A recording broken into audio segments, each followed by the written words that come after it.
Salut à toutes, salut à tous, bienvenue sur 100% cyclisme, bienvenue pour suivre cette 4e étape du Tour Down Under. Le nouveau leader, c'est Javier Romo, vainqueur hier. C'était d'ailleurs la première victoire professionnelle de sa carrière à Javier Romo.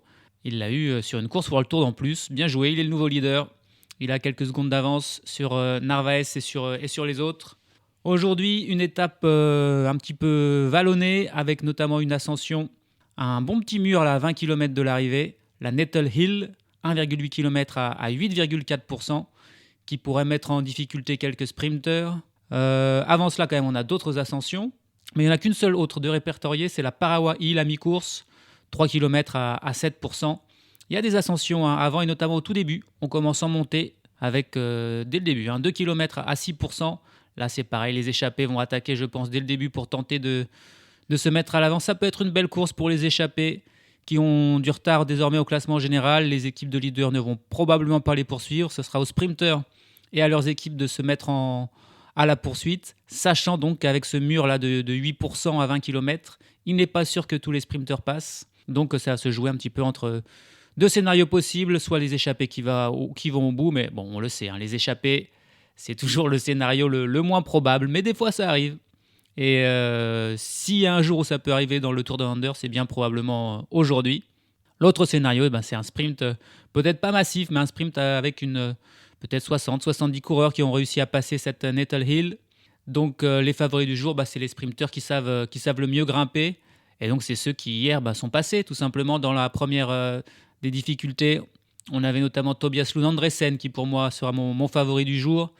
Et puis il y a d'autres qui sont passés. Il y avait Brian Coquard. Il y avait Matthew Brennan, il y avait aussi Matthew Walls, il me semble, qui était passé. Donc voilà, des coureurs qui, alors que Sam Welsford et Phil Bowes, par exemple, étaient eux distancés dans cette première ascension. Les autres étaient passés, sont donc des meilleurs sprinteurs et peut-être auront leur chance aujourd'hui. À moins que enfin les échappés ne s'en sortent. Et puis on va voir si Fergus Broding va repartir à l'avant aujourd'hui.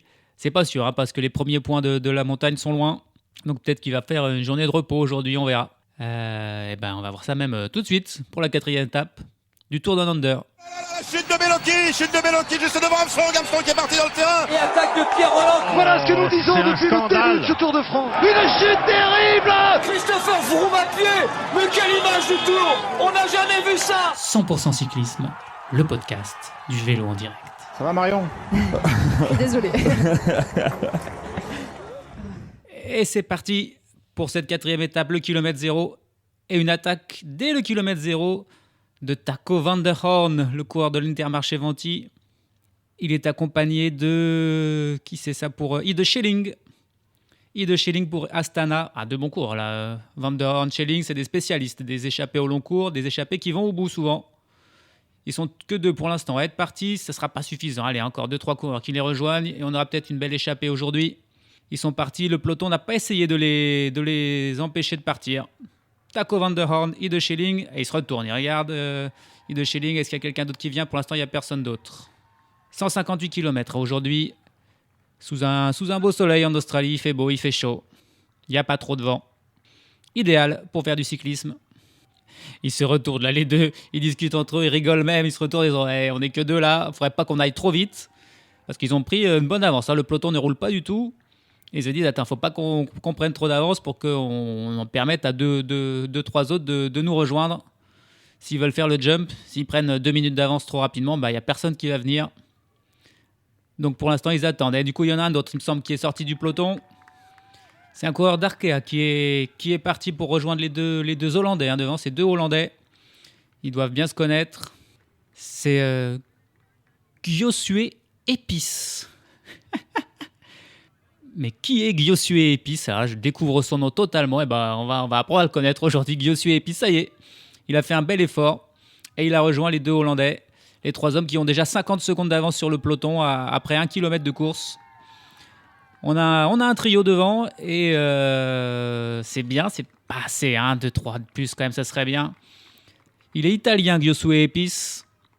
Et on va voir ce qu'il vaut avec Van der Horn et Schelling qui eux par contre sont des valeurs sûres, des coureurs connus du peloton.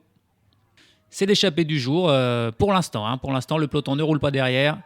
Est-ce que d'autres coureurs vont tenter comme Epis de faire le jump? C'est maintenant, faudra pas trop tarder. Une fois que L'écart sera trop grand, ça sera trop tard. Ah, ça y est, dans le peloton, ça s'agite un peu. Il y a des coureurs qui essaient d'attacher. On a Rolius Van den Berg qui a tenté de partir. Il a été repris. Ça y est, le peloton a décidé d'en laisser partir 3, mais pas plus a priori.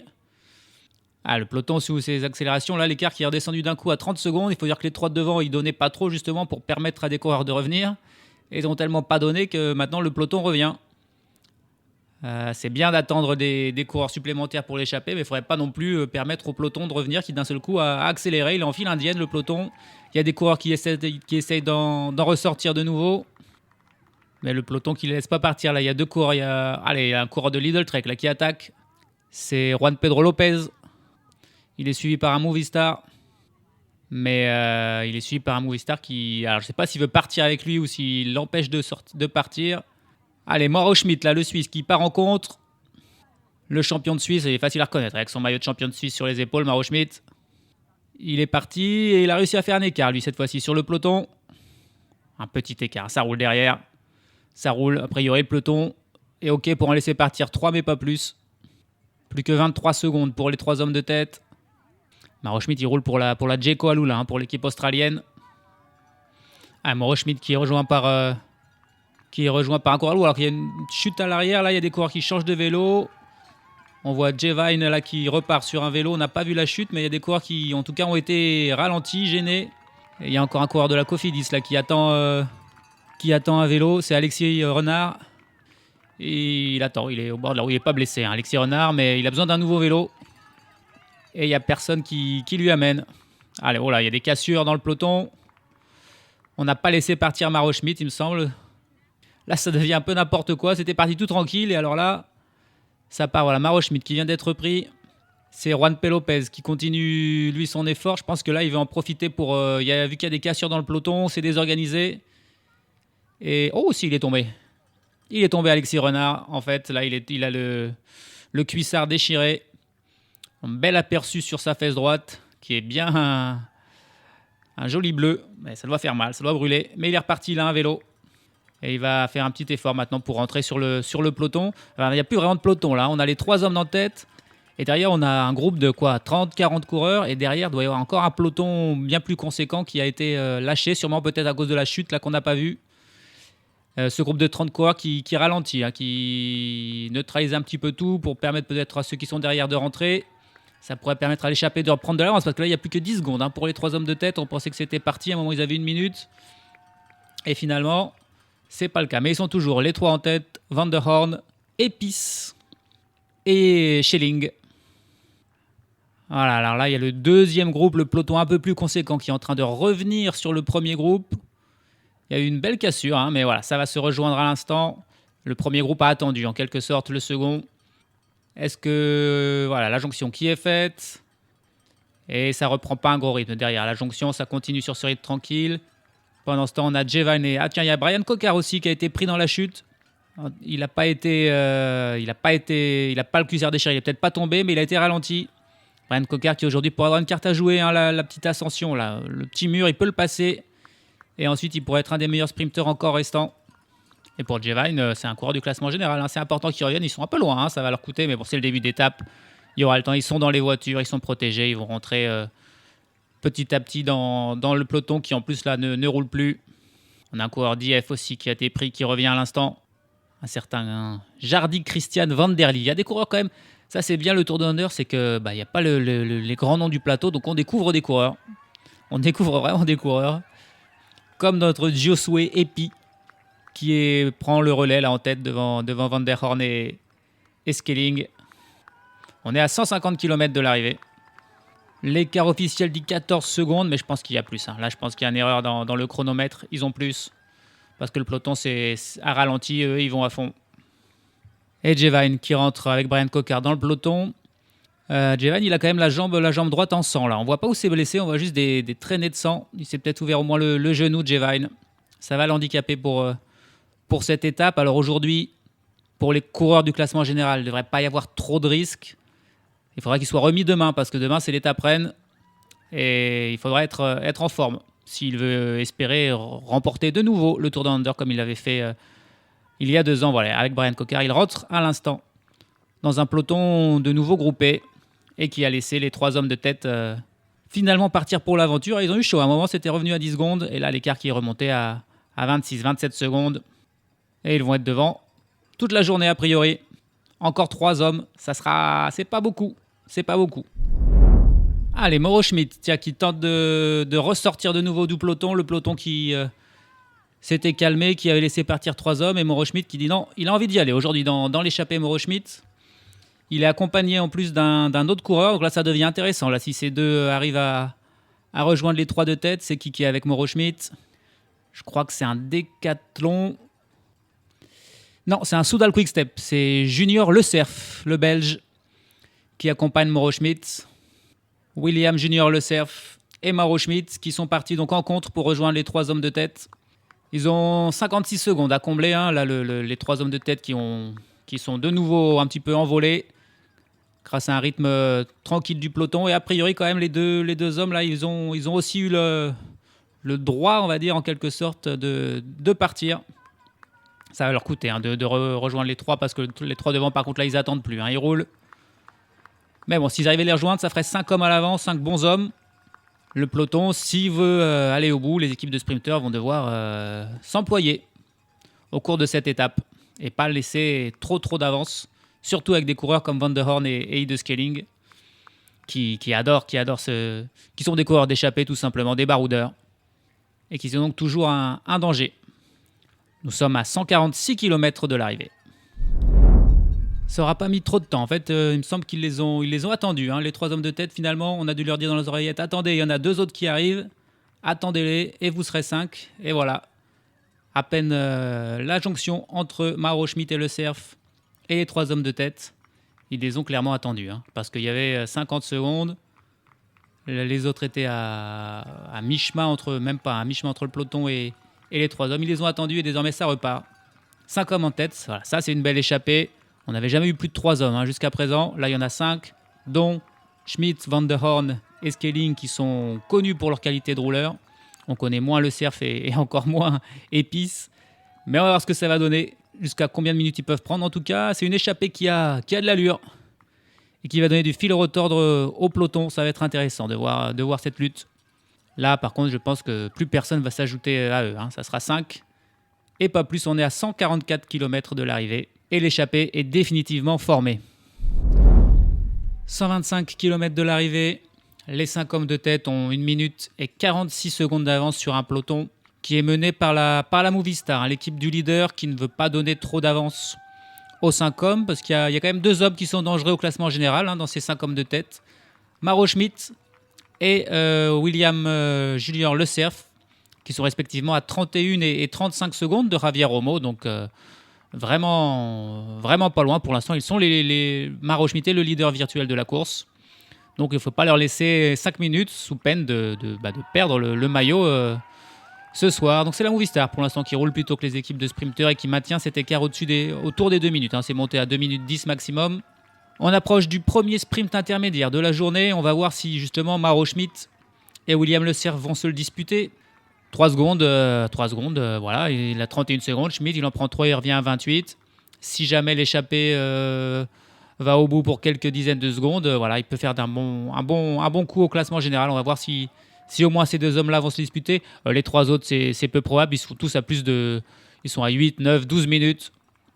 Donc eux, ça ne les intéresse absolument pas. Par contre, Schmid et Le Cerf vont peut-être se disputer les 3 et 2 secondes pour les 2 premiers. Oh, magnifique, là, on longe une route en bord de mer, là, wow, c'est formidable, ça donne envie d'y aller. On est à 1 km du sprint intermédiaire. Schmid qui vient de passer un relais, c'est Le Cerf maintenant qui passe le relais. Schmid qui se remet en dernière position, on va voir s'il va y aller, Schmid, c'est sûr. Il va quand même pas perdre 3 secondes comme ça, alors que les 3 autres, ça les intéresse pas. Le Cerf, là, qui vient de finir son relais, il resserre ses chaussures, Le Cerf. Donc ça, c'est le signe clair qu'il va aller faire le sprint. Il est désormais en dernière position dans la roue de Schmid. C'est Taco Van der Horn qui est en tête et qui fait le relais. Allez, 200 mètres. Schmid, voilà, qui lance. Le Cerf dans sa roue. Il se retourne, Schmid, pour voir si les autres le veulent. Il voit qu'il n'y a que Le Cerf. Il y a Épice, qui va aller prendre la 3e seconde, mais c'est Schmid qui passe en tête devant Le Cerf. Il poursuit quand même son effort, c'est pas encore fait. Le Cerf qui tentera, c'est une belle bataille. Là, je suis entre Schmitt et le Cerf, mais c'est bien Schmitt. C'est Schmitt qui prend les 3 secondes devant le Cerf. Et Épice qui, pour le plaisir, sachant qu'il a plus de 12 minutes au classement général, a sprinté pour la 3e place. Taco Van der Horn et Ide Skelling, ils conservent leur force. Ils sont là pour l'échapper, pour la victoire finale. Ah là, il y a Épice qui demande il y a Épice qui lui a demandé s'il avait gagné. Schmitt qui lui a fait un petit V de la victoire. Ouais, c'est moi qui les ai eus. Les 5 hommes de tête qui vont maintenant reprendre leur rythme de croisière. Ils ont une 53 d'avance sur le peloton. Tiens, Josué et Épice là qui s'animent. Ils trouvent que le rythme est un petit peu trop tranquille parmi les échappés. Hein. L'écart qui est descendu là à 1 minute 30. On est à 108 km de l'arrivée. Et il a accéléré un petit peu dans une partie montante. Là, il y a une longue ascension. Elle n'est pas répertoriée. Hein. Il n'y a pas de point de la montagne au sommet, mais ça monte pas mal. Et du coup, il a accéléré. Il est parti tout seul et les 4 autres n'ont pas suivi. Les 4 autres restent sur le rythme qui leur va bien. Le peloton derrière est aussi un rythme tranquille. Donc, en fait, chacun économise un peu des forces. Et Piste, lui, il n'est pas là pour s'économiser des forces. Il est devant, il est content et il a accéléré. Il a laissé ses 4 compagnons, là. Il a pris 50, 100 mètres. Bien sûr, ça panique pas derrière les 4 autres qui n'ont pas essayé de le suivre outre mesure. Et donc, Épice est seul en tête désormais. Bon, ça va pas durer longtemps. D'ailleurs, là, il se retourne. Là, il retourne. Il dit, qu'est-ce que j'ai fait? Est-ce que c'est bien malin d'y aller tout seul? On est à plus de 100 km de l'arrivée. Je suis avec des très bons coureurs. C'est peut-être mieux que... C'était peut-être plus un petit peu pour secouer le cocotier. Et voilà, d'ailleurs, voilà, finalement, il les a attendus. Et il est repris à l'instant par les 4 autres. On a de nouveau 5 hommes en tête. Mais voilà, il a voulu peut-être passer un message, dire allez, c'est cool d'aller tranquille, de gagner nos forces, mais voilà, on a très peu d'avance sur le peloton. Ça serait bien quand même de donner un petit peu dans ce passage qui grimpe pour prendre un petit peu plus d'avance sur le peloton si on va avoir une chance. Notre ami italien Épice. 100 km tout pile de l'arrivée. Et les échappés qui sont toujours 5 hommes devant. Le petit coup d'Épice a été peut-être utile, hein, parce que l'écart est descendu à un moment à 50 secondes. Le peloton était vraiment tout près. Et là, on est revenu à 1 minute 30 d'avance. Mais voilà, hein, leur marge est très, très limitée. 100 km, c'est aussi le moment peut-être de parler de mon favori du jour. Alors, j'ai pas pris trop de risques hier et avant-hier en mettant Welsford et Narvaez. Aujourd'hui, on va aller voir un coureur un petit peu moins favori. La personne donc de Tobias Lund Andresen, le jeune Danois, 22 ans, encore un Danois qui vrai pays de cyclistes. Hein. Ils n'ont pas que Vingegaard, hein. Ils ont Pedersen, ils ont Kasper Asgreen, ils en ont plein d'autres. Et maintenant, ils ont Tobias Lund Andresen, un jeune sprinter donc de 22 ans qui appartient désormais à la team Pitnik post-NL. Il a fait toute sa carrière chez l'ancienne DSM. Il faut dire que sa carrière est assez jeune puisqu'il n'a que 22 ans. Et à 22 ans, il compte déjà 7 victoires, dont 6 l'an passé. Alors, aucune en World Tour, hein, mais voilà, il a remporté 6 victoires l'an passé, 6 sprints, 3 sur le Tour de Turquie, 2 sur le Tour de Danemark, et puis une étape également sur le Tour de Croatie, hein, des belles courses. Il compte également une victoire en France. C'était sa première victoire professionnelle sur le Tour de Bretagne. Ça remonte, hein, c'était en 2021. Il était alors encore tout jeune. Il a fait il a été gêné lors du deuxième sprint, gêné par Danny Van Poppel, alors qu'il était parti pour au moins, je pense, faire deuxième. Donc voilà, il a dans les jambes une victoire. On a vu hier que les montagnes, les petites côtes, ça lui posait pas de soucis puisqu'il a passé la première ascension avec le groupe de favoris. Il était là avec les 60-70 coureurs restants. Donc aujourd'hui, il devrait être aussi là dans le final, ce qui sera peut-être pas le cas de Welsford ou de Bauhaus. Donc il aura une carte à jouer. Donc voilà, pour moi, ça sera aujourd'hui Tobias Lund Andresen pour la victoire du jour. On est à 1 km là, du second et du dernier sprint intermédiaire de la journée. Les 5 hommes qui sont toujours groupés en tête. Le scénario de la course là, qui n'a pas changé. On va voir ce sprint. Si William Le Cerf va réussir à prendre sa revanche sur Maro Schmitt pour prendre les 3 secondes de bonus, ou si c'est Schmitt qui va encore s'imposer. À moins qu'un des 3 autres s'y mette, à moins qu'Épice parvienne à faire mieux que 3e comme tout à l'heure. Et je pense qu'il va essayer de faire le sprint encore Épice pour le fun. Pour l'instant, c'est Mauro Schmitt qui est en tête, qui mène le groupe, alors que Le Cerf, lui, est derrière, comme tout à l'heure. Il relasse ses chaussures. Schmidt qui laisse le relais à Van der Horn. On a un scénario un petit peu similaire vraiment tout à l'heure, sauf que cette fois-ci c'est Schmidt qui sera en dernière position, qui sera dans la roue de Le Cerf. Est-ce qu'il va... Tout à l'heure c'était l'inverse, hein. C'était Le Cerf dans la roue de Schmidt qui sera le premier à lancer. C'est finalement il lance en même temps. Ah c'est Épice, remarque qu'il lance en même temps. Épice qui lance, Le Cerf dans la roue d'Épice et Schmidt qui les passe tous les deux. Pour l'instant c'est Schmidt en tête. Il a Épice en deuxième position, Le Cerf qui s'est fait un petit peu surprendre. Et Épice qui est en train de remonter Schmidt, il va quand même pas le passer. Et non, c'est bien Schmidt devant Épice qui prend la deuxième place et Le Cerf troisième. De nouveau, les deux Hollandais, Schelling et Van der Horn, ne s'en sont pas du tout mêlés. Et voilà, ça sera 6 secondes de plus pour Mauro Schmidt qui revient à 25 secondes de Javier Romo. Le problème, c'est qu'à 85 km de l'arrivée, l'écart n'est que de 1,08 sur le peloton. Et donc, les espoirs pour l'échappée sont assez minimes. Dans 15 km, ce sera aussi le début de la première ascension répertoriée de la journée. La Parawa Hill, 3 km à 7% de moyenne. Ah là, on a un des premiers échappés qui se dit que ça vaut pas le coup. Il abandonne. C'est William Junior Le Cerf, là, le Belge de la Soudal Quick Step. Il s'est arrêté d'abord pour aller pour soulager un besoin naturel. On pensait qu'il allait ensuite revenir, mais en fait, il s'est dit ouais, non, ça vaut pas le coup de faire l'effort de les revenir. On va se faire reprendre. Il y croit pas. Ou peut-être il était venu pour les secondes de bonus. Lui, il est bien classé au classement général. Il se dit si je reste avec le peloton, je terminerai dans le même temps que tout le monde. Et demain, c'est un bon grimpeur, Le Cerf. Il peut espérer être bien placé demain et pourquoi pas faire un bon classement général. Donc il a décidé de se faire reprendre à 78 km de l'arrivée. Là, il va bientôt être repris par le peloton. Il n'y a donc plus que 4 hommes en tête. Ils ont 1,25 d'avance alors qu'ils se rapprochent à grands pas de l'ascension, de la première ascension de la journée. On est à 600 mètres là, du sommet de la Parawa Hill. Les 4 hommes, ils sont plus que 4, donc désormais en tête, ont 1 minute 11 d'avance sur le peloton. Le peloton qui est toujours mené par les coureurs de la Movistar, qui fait le tempo pour éviter que Mauro Schmidt prenne trop d'avance, puisque c'est le seul coureur désormais qui reste devant, qui est dangereux au classement général. On va voir si il y a des coureurs qui seront intéressés par les points, peut-être Épice. On l'a vu qu'il était intéressé par les sprints. Pourquoi pas prendre des points, même si aucun de ces coureurs n'a pour l'instant le moindre point au classement général du meilleur grimpeur. Meilleur grimpeur qui est toujours évidemment dominé par Fergus Browning, qui pour la première fois n'est pas à l'avant aujourd'hui. Browning, il est dans le peloton. Et j'ai regardé un petit peu. A priori, ça sent bon pour que Browning termine meilleur grimpeur de ce Tour Down Under. Aujourd'hui, il n'y a que 17 points à prendre. Lui, il en a 58. Et son plus proche poursuivant en a 15. Demain, il y a 30 points à prendre, donc il suffit qu'il passe. Je pense que demain, il sera à l'attaque. Il y a une côte dès le début. S'il attaque dès le début, il prend les 10 points, et il amènera ce maillot au bout et il l'aura bien mérité.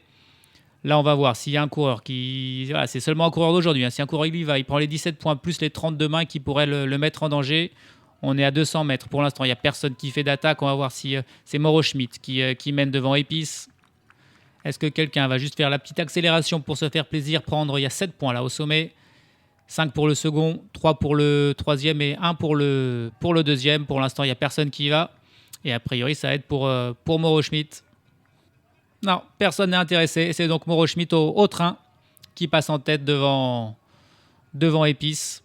Et Schelling et Van der Horn. Bon, on pouvait s'y attendre. Il n'y a pas d'intérêt à aller chercher. Ils sont trop loin. Ils n'auront pas ce maillot. Donc là, cette fois-ci, ils n'ont pas perdu d'énergie. Ils sont à fond, ils ont repris du temps dans cette ascension un petit peu là. Sur cette fin d'ascension, ils sont à 1 minute 29 d'avance. Il reste 70 km. C'est le moment de tout donner pour prendre encore un petit peu plus d'avance s'ils veulent avoir de l'espoir. Désormais, ça va être plutôt en descente jusqu'à l'ascension qui sera décisive. La Nettle Hill, ce mur-là à 8,8% à 20 km de l'arrivée. Il faudrait qu'ils aient, s'ils ont une 30 d'avance au début de ce mur, un coureur comme Van der Horn, comme Schelling, comme Schmidt peuvent y croire, mais il faut garder cette avance et même l'accentuer pour avoir de l'espoir. Ils font du bon boulot, les hommes de tête, et ils ont réussi à faire remonter l'écart là à 2 minutes 30 avec le peloton, à 50 km de l'arrivée. C'est plus du tout le même rythme. Avant, ils y allaient tranquilles, ils faisaient des petits relais. Là, ils se donnent à fond. C'était la stratégie, je pense, du jour. Ne pas trop donner, garder un petit écart et puis finalement, complètement frais, partir à fond une fois la première difficulté franchie. Et là, le peloton qui va devoir s'employer, 2 minutes 30 d'avance. Donc pour les échappés, on va en profiter pour parler d'un des échappés, faire un petit focus. On va parler de Taco van der Hoorn, déjà parce qu'il s'appelle Taco. Et ça, c'est quand même pas mal. Et ensuite, parce que c'est un coureur qui nous a fait vibrer. C'était sur le Giro en 2021, en échappée. Il était le dernier escapé matinal de l'échappée. Il a réussi à résister tout seul au retour du peloton. C'était lors de la 3e étape. Il y avait un suspense de fou. Il avait quelques 10 secondes d'avance à 1 km de l'arrivée. Il a tout donné, il a tenu. Et il a remporté cette étape du Giro avec 4 secondes d'avance sur le peloton, réglé par Cimolai devant Peter Sagan. C'était vraiment beau. L'acte de résistance incroyable qu'il avait fait lors de cette échappée gagnante. Donc sur un grand tour, c'est très très rare. Il avait réussi. Et il avait failli faire de même sur le Tour de France. C'était en 2022 lors de l'étape des pavés entre Lille et Arenberg. Ça a été une étape complètement dingo, hein. Et l'échappée était allée au bout. Ils étaient 5, ils étaient plus que 2 à la fin. Mais c'est Simon Clark qui a remporté le sprint juste devant Taco van der Hoorn. Boasson-Hagen terminé 2 secondes derrière. Et il a donc raté là son coup. Ça a dû être dur pour lui. Il compte 2 autres victoires en World Tour sur le Tour du Benelux. Une en 2018, une en 2021. Et au total, il a 8 victoires. 8 victoires dans sa carrière, donc dont 3 sont donc sur des courses World Tour. Sinon, il a gagné quelques classiques, notamment en Belgique ou aux Pays-Bas. Il a 31 ans, notre ami Taco van der Hoorn. Il a passé la plupart de sa carrière, c'est Intermarché-Venti. C'est sa 5e saison. Il a été également 2 saisons du côté de la Jumbo-Visma en 2019-2020. Et voilà, donc c'est un baroudeur, un spécialiste des échappées, des longues échappées. Il va donner du fil à retordre aujourd'hui, c'est sûr, au peloton. Je voulais parler de Giuseppe Epice quand même, parce que vraiment, je ne savais pas qui c'était. C'est un Italien de 22 ans. Bon, j'ai regardé palmarès, il n'y a pas grand-chose. Il n'a jamais aucune victoire professionnelle, jamais participé ni à un grand tour, ni à une classique. Ça fait 2 ans qu'il est du côté de l'Arkea BNB Hotel, c'est sa 2e saison. L'an passé, son meilleur résultat, c'était une 3e place sur une étape de l'Alpe Isère Tour. En 2023, il a fait 3e aussi de quelques classiques italiennes comme la Popolarissima. C'est un petit gabarit, peut-être plus un grimpeur, Josué Epice. Donc dans la dernière ascension, il peut aussi peut-être résister au peloton. Ça va être intéressant de voir ce qu'ils vont faire. On s'en rapproche, on est à 47 km de l'arrivée. Les 4 hommes ont 2 minutes 25 sur le peloton. Le scénario est encore incertain, échappé. Les favoris qui se battent dans cette ascension ou finalement un sprint semi-massif ou même massif, on ne sait pas, tout est possible encore dans cette 4e étape du Tour Down Under. Mouvement étrange là dans le peloton avec Nathanael Testacion là, qui vient de sortir. Est-ce qu'il roule pour la Movistar? Donc la Movistar a beaucoup roulé, on pensait qu'il roulait derrière les échappés là. Tout le monde s'est un petit peu mis à rouler, l'écart qui a diminué. Hein. Plus qu'1 minute et 4 secondes d'avance pour les échappés. Ça roulait à fond dans la descente. Ils sont allés à plus de 100 km/h. J'ai vu jusqu'à 104 km/h sur leur petit vélo. C'est des malades. Et la Testacion, l'Érythréen de la Movistar, qui est parti tout seul. Alors, il essaye de rejoindre les échappés, puis ils sont plus très loin devant, à 1 minute. Il se retourne beaucoup et je pense qu'il est pris entre 2 eaux. Là, il ne sait pas s'il doit continuer son effort, attendre le peloton. Parce qu'on rappelle qu'il roule pour le leader, hein, pour Javier Romo. Il est sorti Testacion en tout cas. Là, il est entre 2 eaux. On va voir si ça a abouti à quelque chose. C'est quand même peu probable, hein, parce que c'est un peu absurde ce qu'il a fait. On est à 26 km de l'arrivée. On se rapproche du final. Allez, l'aventure de Testacion là, qui s'est terminée rapidement. On n'a pas compris ce qu'il a fait. Peut-être que lui non plus. Il a été repris là, par le peloton. Les échappés qui sont toujours devant. Oh, c'est dur là pour Epice, ça y est, ils sont dans l'ascension, ils sont à 1 km du sommet, c'est une ascension donc très courte, hein, même pas 2 km, mais à plus de 8% de moyenne. Epice, ça fait très longtemps qu'il n'a plus passé un relais, il laisse les 3 autres rouler, et c'était pas du bluff, hein. Il est dans le dur, et il commence à lâcher quelques mètres là, Epice. Ah oui, ça y est, il a lâché. Epice est lâché, c'est fini, il n'ira pas plus loin, il aura bien donné, ce sera fait plaisir à l'avant, puis on l'aura découvert l'Italien, Josué Epice, donc c'est du bon boulot. Ils sont plus que 3 à l'avant, ouais, ça y est, ils sont plus que 3. Avec Schilling, avec Schmidt et avec Van der Hoorn. Schmidt qui est probablement le meilleur des le meilleur grimpeur des trois. Hein. Les autres, c'est de la puissance, ça roule, c'est bon sur le plat, sur les pavés, un peu moins en montée. Et du coup, c'est Schmidt qui fait le tempo. C'est dur pour les deux Hollandais qui tentent de s'accrocher. Le peloton derrière qui est mené, c'est qui? C'est Israël, tiens, de Stephen Williams qui mène. Israël qui a perdu gros hier puisqu'ils n'avaient aucun coureur dans le groupe de poursuivants derrière Javier Romo. Il faut essayer de regagner du temps aujourd'hui. Et ça lâche pour Schelling, ça lâche pour Van der Horn. Il n'y a plus que Schmidt. Il s'est mis en danseuse, il a lâché les deux Hollandais, ça ira pas au bout probablement pour ces deux-là. Schelling qui est celui qui s'accroche un peu plus, mais l'écart qui grandit peu à peu. Il n'y a plus que Schmidt. Pour la Jayco Alula. Il est à 300 mètres du sommet, Schmidt. Il reste encore, on rappelle, un 20 km derrière, plutôt en descente. Mais il a plus que 45 secondes d'avance sur le peloton, qui roule à pleine balle. 200 mètres du sommet pour Mauro Schmidt. Il aura tout pris aujourd'hui. Il va prendre probablement là, les 10 points au sommet. Il a pris les 7 points tout à l'heure, puis il est passé en tête des deux sprints. Donc carton plein pour Mauro Schmidt. Enfin, carton plein, ça serait, s'il gagne l'étape, ça sera plus compliqué. Il a plus que 33 secondes, ça accélère derrière. On a vu l'Emirates là aussi qui s'est mis à rouler. Il est même pas encore au sommet, c'est dur là, les derniers kilomètres. Je sais pas, on n'a pas les pourcentages, mais je pense que c'est à plus de 10% là à la fin. Le rythme est haché. C'est Pablo Torres pour la Movistar, le jeune espagnol qui roule, qui imprime ce rythme d'enfer. Et ça y est, pour Schmidt, il est au sommet, les 10 points c'est pour lui. Il a 27 secondes d'avance au sommet, mais il n'a pas le droit de surlâcher. D'ailleurs, ça ne redescend pas tout de suite. Il y a encore 2 km de relativement plat avant de vraiment plonger dans la descente. Il doit donc encore continuer son effort. Derrière, Pablo Torres s'est relevé. C'est bizarre parce que c'est des coureurs de la Jayco Alula qui sont devant, alors que Schmidt, il est de leur équipe. Mais ils roulent pas vraiment. Ils si, ils roulent quand même. C'est pas très logique alors que voilà, Taco Van der Horn passe à son tour au sommet. Il est juste au moment d'être repris. Il a fait 3e, il doit encore rester Ide Schelling intercalé. Epis, lui, a déjà été repris. Voilà, la Jayco qui ne roule plus. C'est un coureur de l'Israël Première Tech, là. Michael Woods qui roule. Le champion du Canada qui roule a priori. Mais il n'y a pas eu d'attaque. L'ascension est terminée. Les favoris ne se sont pas attaqués. On n'a pas vu de plan à l'arrière de sprinter lâché. Donc, a priori, on est vraiment parti pour un gros sprint massif avec tout le monde. Il y a peut-être quelques coureurs lâchés, mais on ne nous a pas montré Wellsford, on ne nous a pas montré Bose. Ça doit probablement dire qu'ils sont encore dans le coup. 20 km de l'arrivée, 20 secondes d'avance pour Mauro Schmidt. Ça risque d'être très, très, très, très compliqué. Tiens, ça y est, on voit là un plan de Wellsford. Il a été lâché. Il a été lâché, Wellsford. Il est en compagnie de quelques coureurs avec lui, mais non, il ne fera pas le sprint, a priori, à moins qu'il revienne d'ici là, mais là, il a été lâché. Il a été lâché quand même, ça m'étonnait que ça montait tellement fort qu'il n'y ait pas un petit groupetto qui soit formé. Si, il est loin, il y a un autre groupe un petit peu devant, quelques coureurs par-ci, par-là. Est-ce qu'il y a d'autres sprinteurs qui sont avec lui? Pour l'instant, j'en vois pas. Mais il a été lâché Wellsford, donc on aura probablement un sprint si Schmidt est repris, mais pas avec tout le monde et surtout pas avec le favori Wellsford.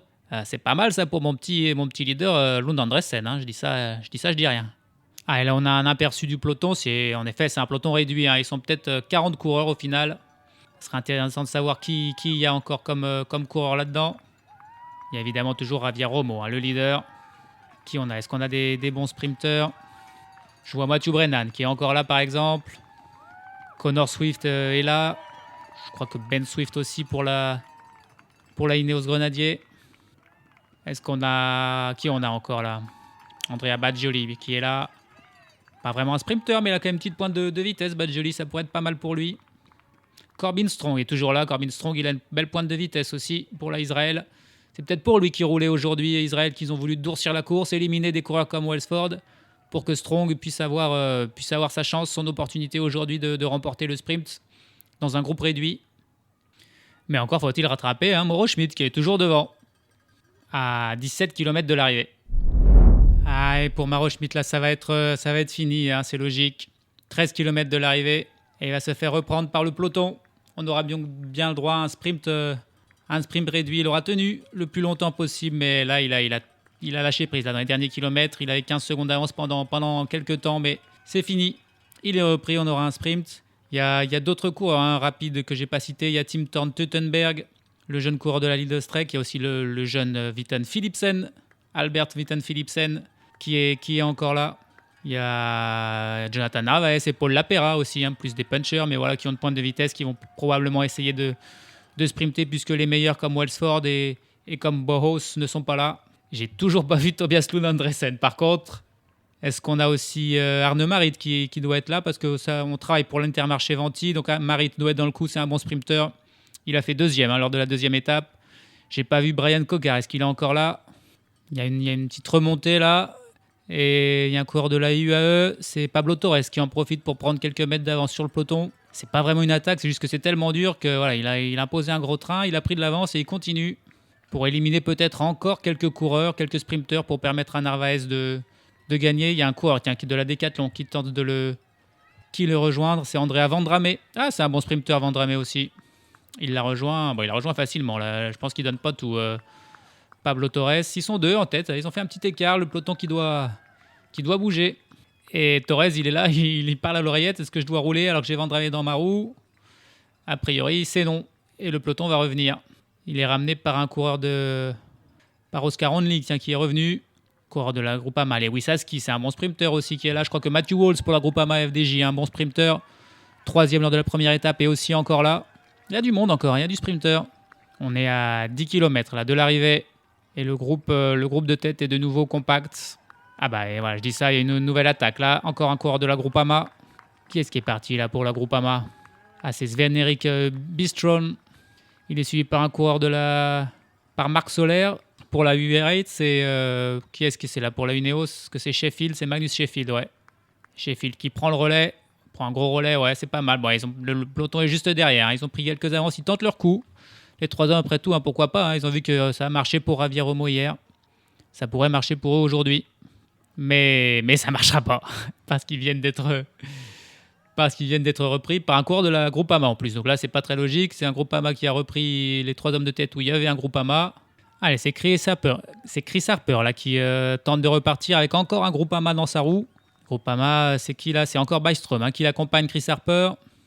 Ils ont pris une petite avance. C'est pas très organisé derrière. Hein. Comme c'est pas un peloton bien groupé, il n'y a aucune équipe qui peut vraiment prendre le relais. Du coup, c'est qu'il y a Patrick Conrad qui y va. Il a Romo qui le suit dans sa roue justement. Et Romo, la Movistar, il faut qu'il fasse quelque chose. Mais Romo, je crois qu'il est tout seul. Il a peut-être encore un équipier avec lui, donc il peut pas trop gérer.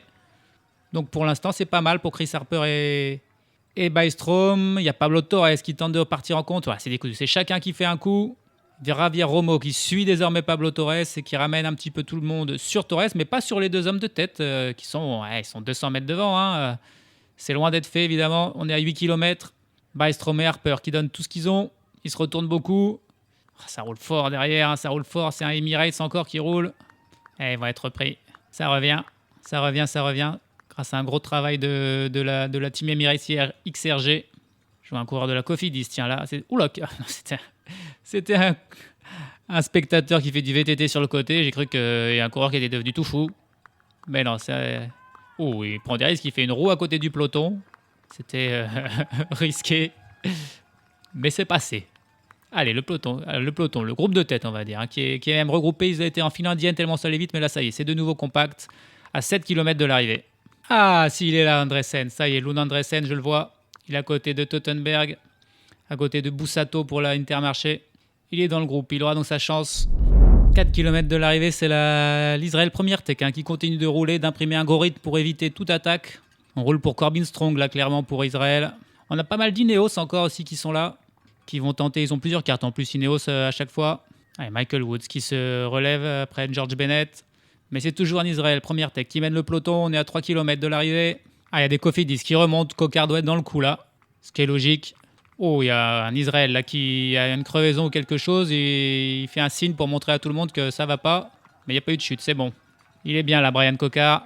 Il y a Lorenz Pitti aussi pour la Red Bull. Alors, il n'y a pas Welsford, mais il y a Pitti qui est là et qui pourrait aussi avoir sa chance aujourd'hui en l'absence de leur leader, du leader Welsford.